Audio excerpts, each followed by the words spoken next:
Hey everybody, Tim Ulbrich here, and thank you for listening to the Your Financial Pharmacist podcast. I recognize that many listeners of this show may not be aware of what is at the heart of what we do at YFP, and that is working one-on-one with more than 230 pharmacy professionals in 40 plus states to help them achieve their financial goals. If you're interested in learning more about how working one-on-one with a YFP certified financial planner may help you achieve your financial goals, you can book a free discovery call at yfpplanning.com. Whether or not our financial planning services are a good fit for you, know that we appreciate your interest and support of the work that we are doing at YFP to help pharmacy professionals achieve financial freedom. All right, now let's get to today's show. It was about 10:30 at night. I'd logged on that morning and, my normal student loan balance. And I remember checking in that night and all of a sudden it said $0. And I looked at it and I looked at it again and then I hit refresh and then I logged out and I looked at it again. It was just so surreal to see nope, that balance is gone.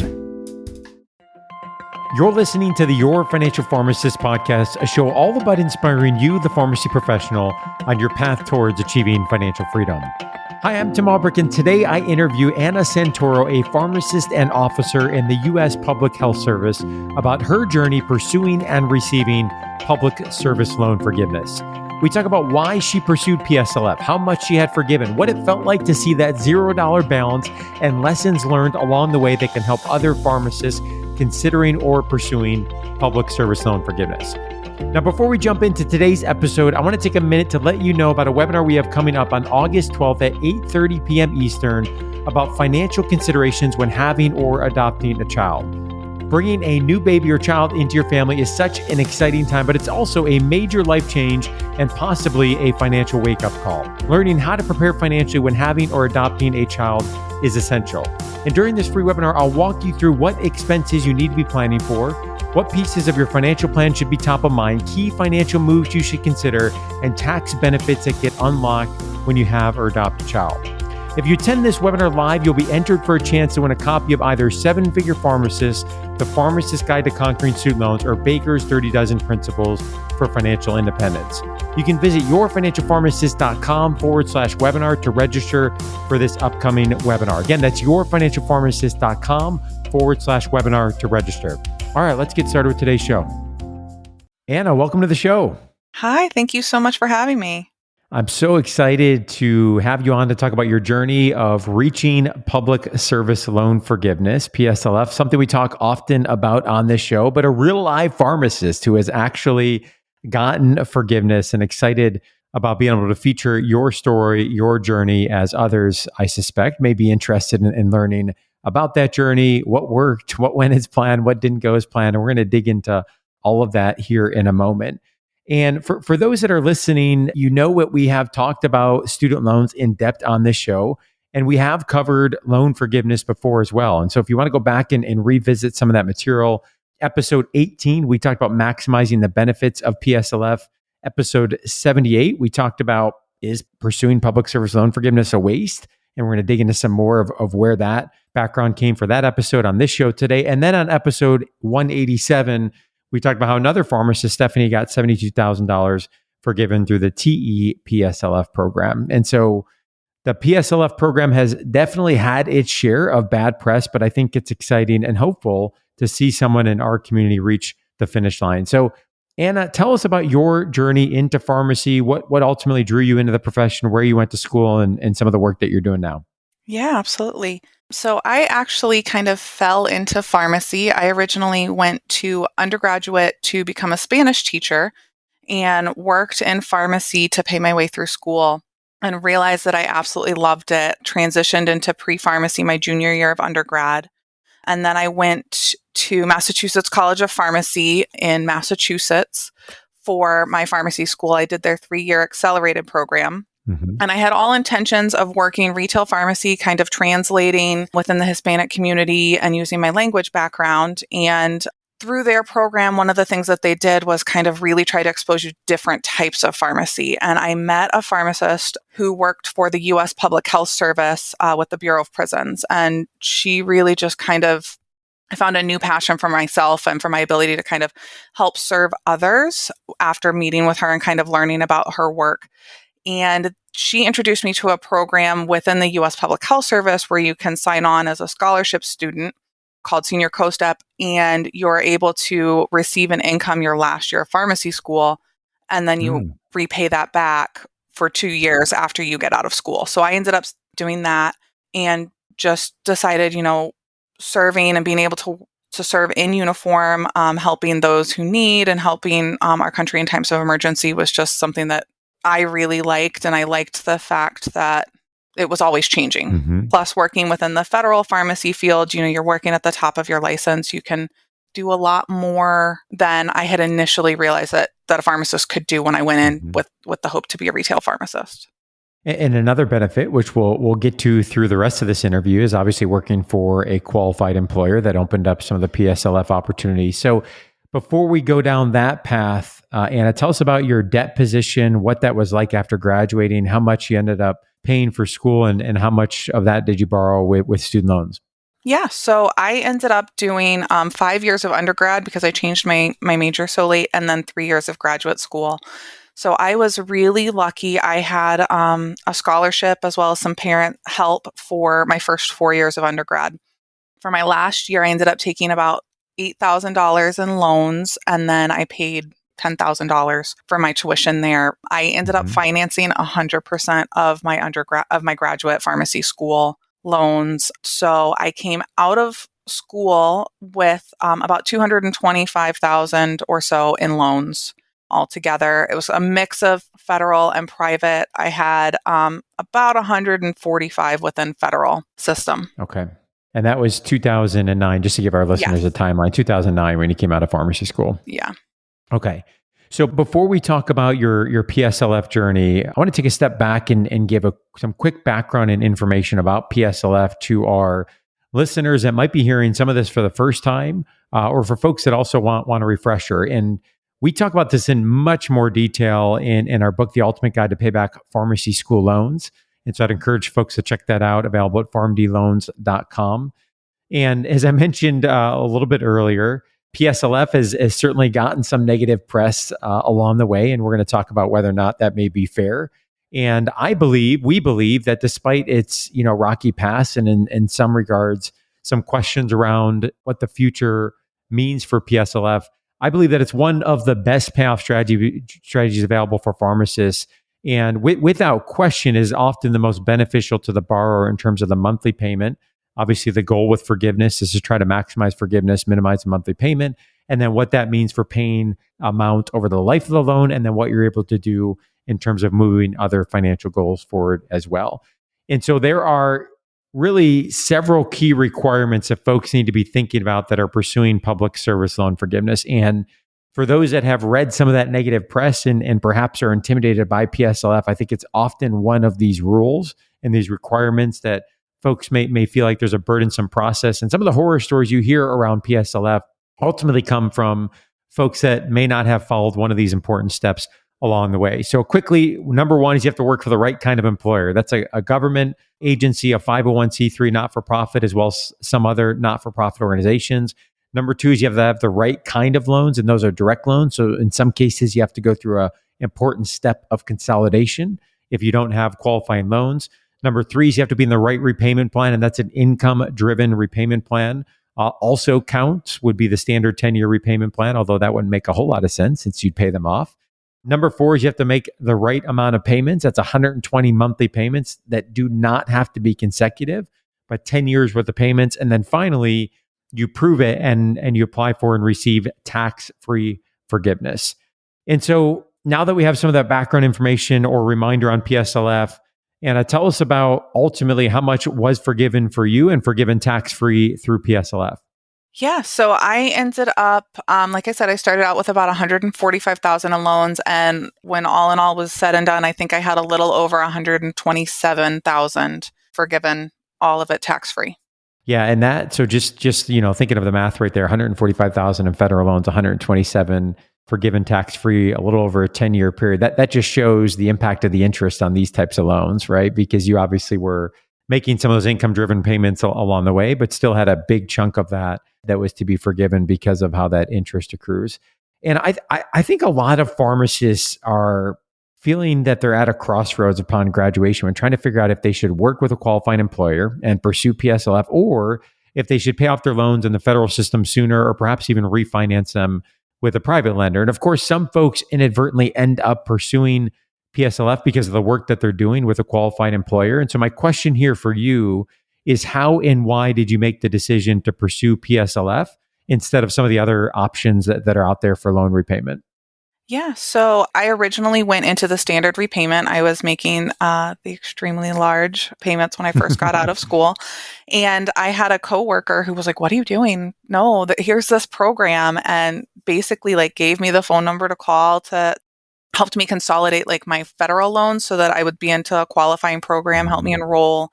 And as we kind of got farther down the road, when I first graduated, the National Health Service loan repayment option and a couple of the other loan repayments weren't available for pharmacists. And as those changed, I really kind of had to make that decision of like, do I stay with this? Do I, move over to this program? And I think I just kind of said, well, it's going well. I'm getting closer.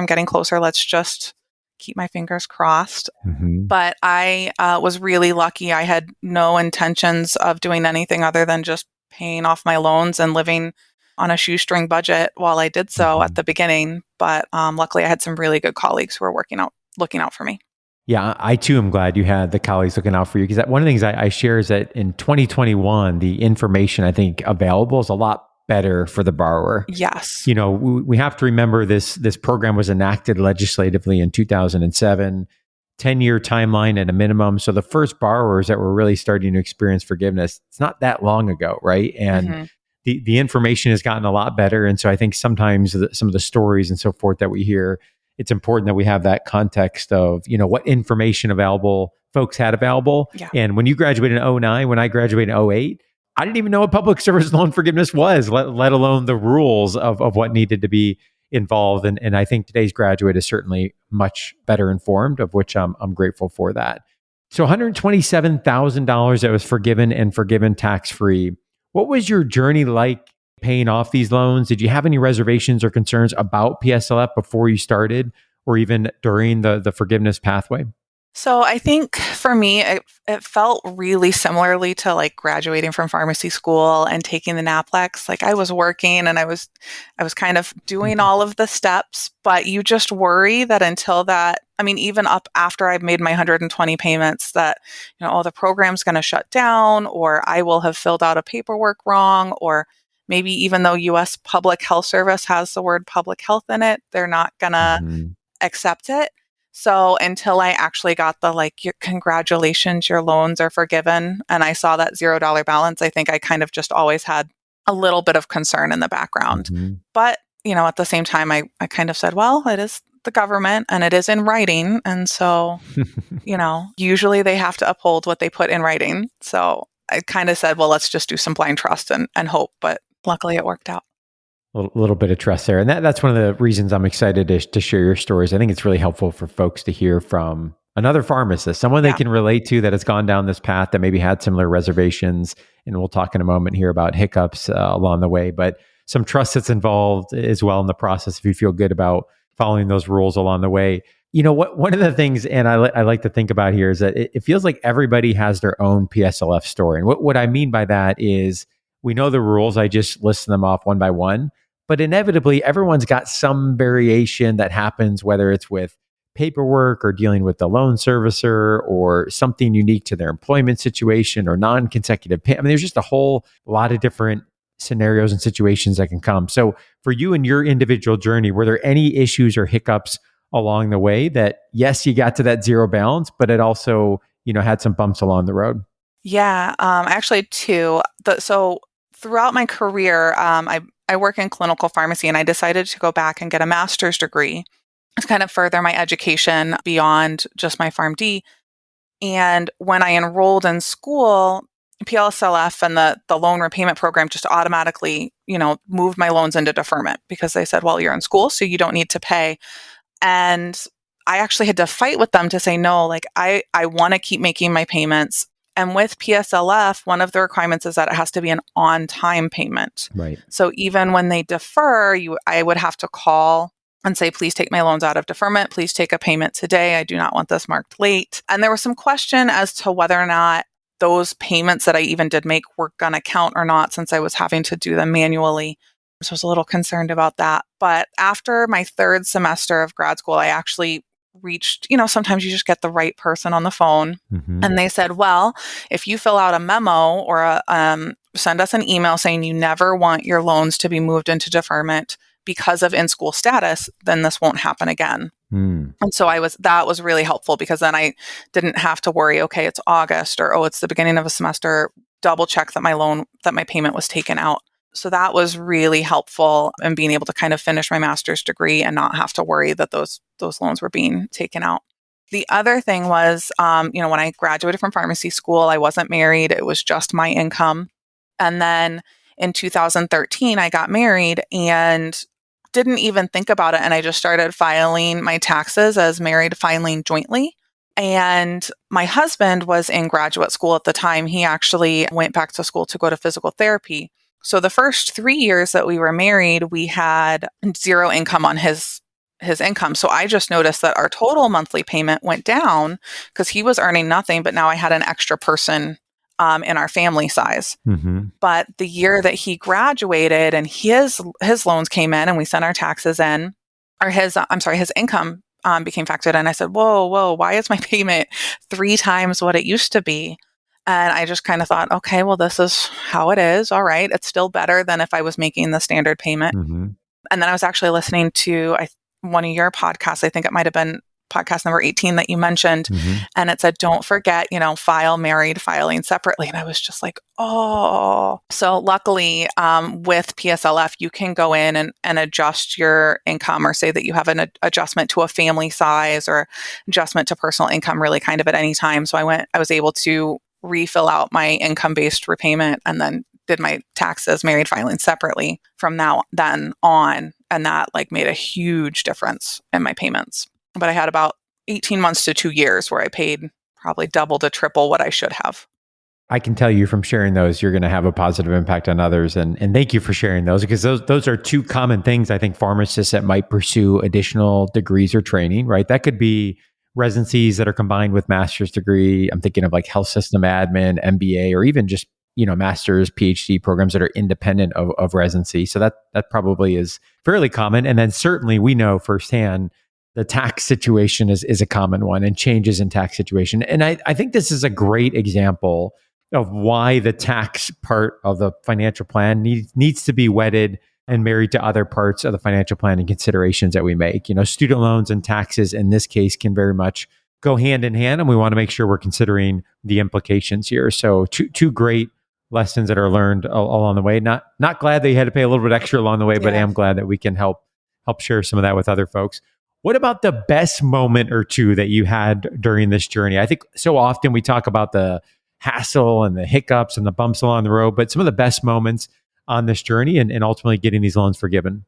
So I had my loans forgiven earlier this year. So I was still paying through COVID. I knew exactly where I was on the payments, but I did not realize that the legislation, because of COVID, was going to, I knew they said that, well, you don't have to make student loan payments. And I said, well, I'm just going to keep paying because I want to get my PSLF. And I had no clue that it would change your payments to $0 payments and still qualify for PSLF. And I was actually having my check-in with Tim, with your financial pharmacist, and I can still see his face on the computer. And he said, actually, he's like, no, he's like, this should be done. He's like, so you have made your last loan payment. And I remember thinking wow. Okay, no, that didn't just happen. How did I not get to enjoy my last loan payment? But then I said, well, that's fine. And then once I hit my number of payments, I submitted all my paperwork, and I actually had 3 or 4 colleagues that we all graduated together. We're all within U.S. Public Health Service, so we were all submitting and emailing, and we knew whose stuff had gotten submitted, what day their applications were in. And one of my colleagues sent me an email. I knew her application was about 2 weeks ahead of mine. And she said, my payments just went to 0. I'm good. And so I started checking every day. And it was about 10:30 at night. I'd logged on that morning, and nothing, my normal student loan balance. And I remember checking in that night and all of a sudden it said $0. It's awesome. And I looked at it and I looked at it again and then I hit refresh and then I logged out and I looked at it again.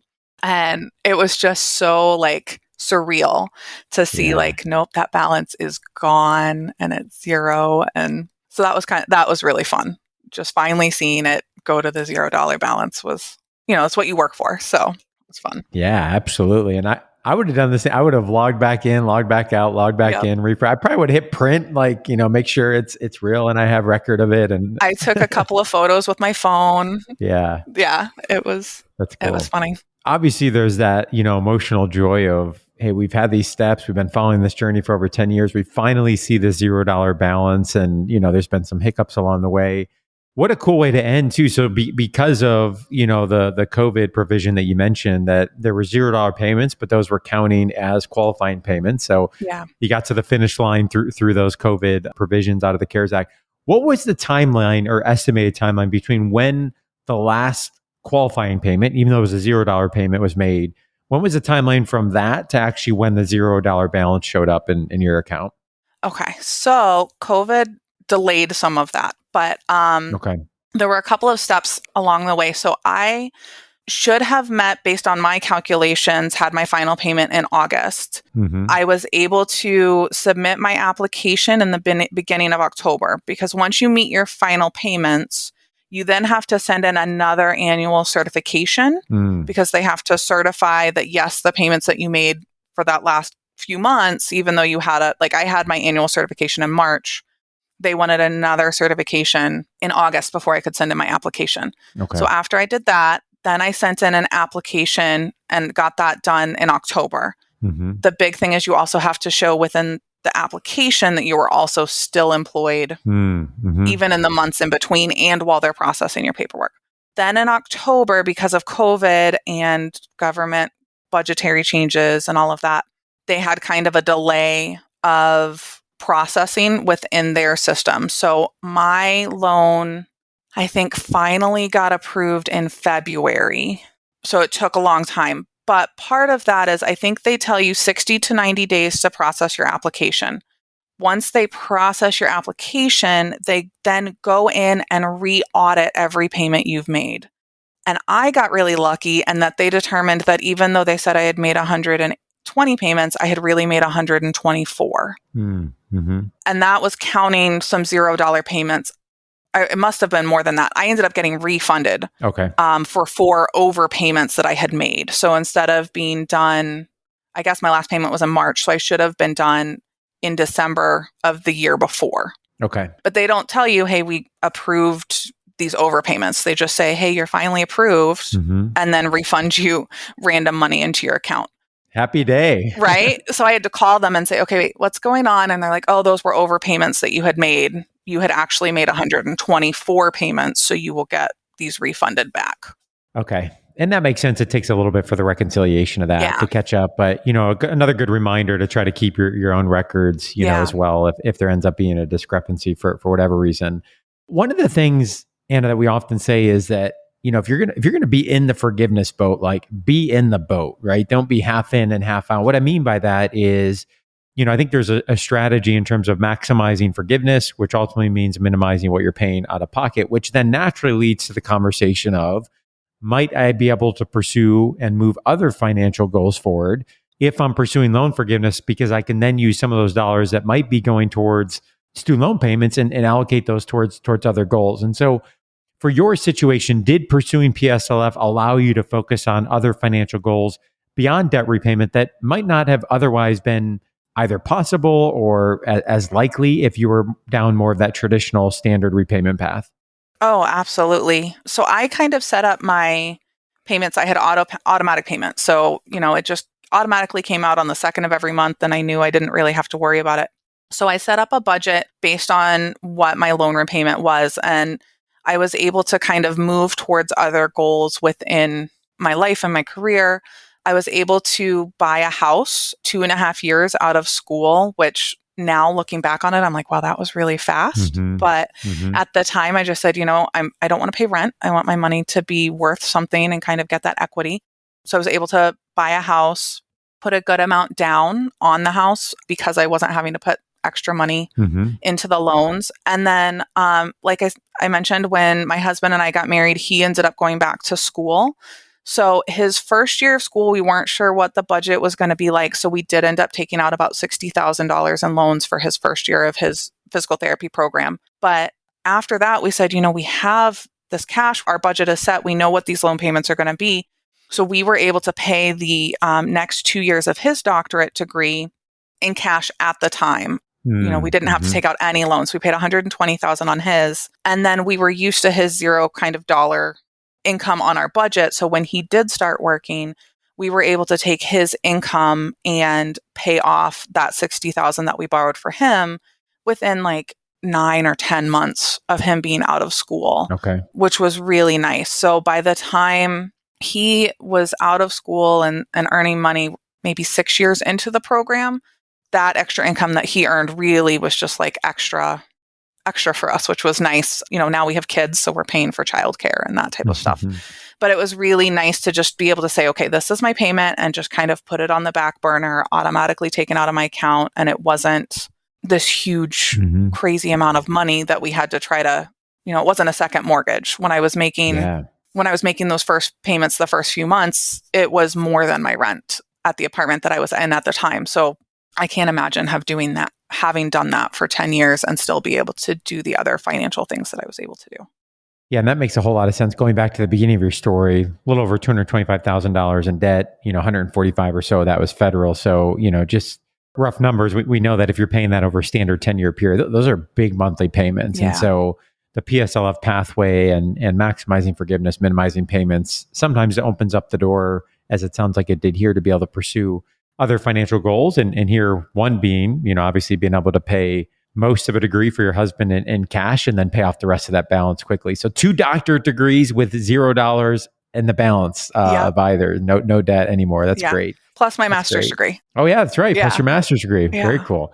Now that your loans are out of the way, and the reason I want to ask this question is I talk with many folks that are, graduating within the first few years, and I think sometimes the student loan mountain can seem so big that it's hard to see what may be on the other side of it, right? Yeah. And now that your loans are out of the way, what other financial goals are you focusing on and are able to do so because you don't have to worry about these, monthly payments anymore related to the student loans?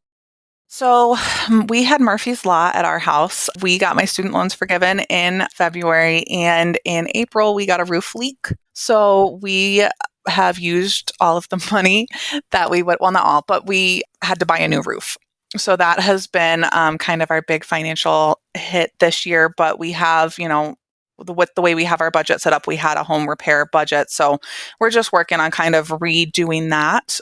Our goal over the next couple of years, we want to take a family vacation, but then I think we are going to be working towards kind of setting up a nest egg to possibly buy a vacation home or do a renovation on our house here, something like that. But we're trying to kind of say, okay, we're used to making that payment, so let's use that money in a thoughtful and meaningful way as we move forward versus just buying extra coffee or, something small. Yeah, that's great. I think the intentionality of that and the planning process of, hey, we were putting these dollars towards student loans, and now what are some other goals that we can shift and put these in other buckets that we want to see forward with other parts of the financial plan. That's great. Yeah. Last but certainly not least, Anna, what advice would you have for other pharmacists that are out there that are either actively pursuing PSLF, maybe considering it, and might even be a little bit skeptical about whether or not that path makes sense for them?